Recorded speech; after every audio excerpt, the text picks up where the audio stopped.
بسم اللہ الرحمن الرحیم۔ آج کا سوال بھائی محمد شکیل نصر نے لاہور باغبان پورہ مقبول پورہ سے کیا۔ اگر کوئی آدمی وضو کی حالت میں ہو، وہ کسی کی گالی سن لے یا فرض کرے باوضو آدمی کسی کو گالی دے، گالی سننے کی وجہ سے یا گالی دینے کی وجہ سے انسان کا وضو ٹوٹ جاتا ہے یا وضو نہیں ٹوٹتا؟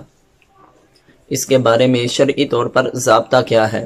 گالی دینے سے یا سننے سے وضو ٹوٹتا ہے یا نہیں ٹوٹتا؟ اس سے پہلے ہمیں ایک ضابطہ سمجھنا ہوگا۔ ضابطہ یہ ہے کہ انسان کے جسم سے کوئی بھی نجس چیز نکلے تو پھر انسان کا وضو ٹوٹے گا، وگرنہ انسان کا وضو نہیں ٹوٹے گا۔ فرض کریں انسان پیشاب یا پخانہ کرے یا ان دونوں راستوں سے کوئی بھی چیز نکلے، انسان کا وضو ٹوٹ جاتا ہے۔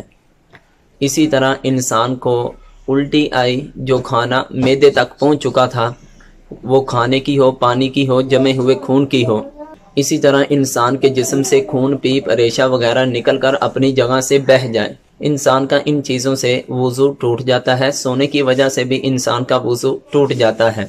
اگر کسی بالغ آدمی نے رکوع سجود والی نماز میں قہقہ لگایا تو اس کا وضو ٹوٹ جائے گا، یا کسی آدمی کو نشے کی کیفیت طاری ہو جائے تو اس آدمی کا بھی وضو ٹوٹ جاتا ہے۔ بے ہوش ہونے کی وجہ سے انسان کا وضو ٹوٹ جاتا ہے۔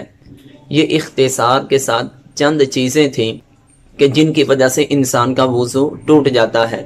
تو اب اسی سے ہی یہ چند چیزیں تھیں جن کی وجہ سے انسان کا وضو ٹوٹ جاتا ہے۔ رہا مسئلہ یہ کہ جب انسان گالی دے یا گالی سنے، گالی دینے کی وجہ سے یا گالی سننے کی وجہ سے انسان کے جسم سے کوئی نجس چیز خارج نہیں ہوتی، تو لہٰذا گالی دینے کی وجہ سے، گالی سننے کی وجہ سے انسان کا وضو نہیں ٹوٹے گا۔ ہاں، فتویٰ اسی بات کا ہے، گالی دینے کی وجہ سے، سننے کی وجہ سے انسان کا وضو نہیں ٹوٹے گا۔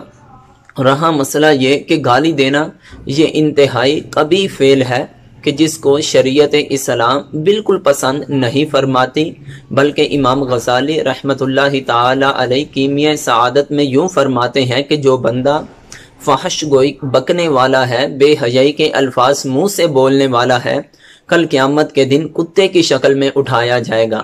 اب صرف کہنے کا مقصد یہ ہے، فتویٰ اس بات کا ہے کہ گالی دینے سے، سننے سے وضو نہیں ٹوٹے گا، اور تقویٰ اس بات کا ہے، افضل یہ ہے کہ جب انسان ایسی چیزیں کہتا ہے تو جو وضو کی روحانیت ہوتی ہے، جو برکات ہوتی ہیں، وہ ختم ہو جاتی ہیں۔ تو اس لیے انسان کو ان چیزوں سے احتیاط کرنی چاہیے۔ اللہ کی بارگاہ میں دعا ہے ہمیں صحیح طور پر اپنے دین کی کامل سمجھ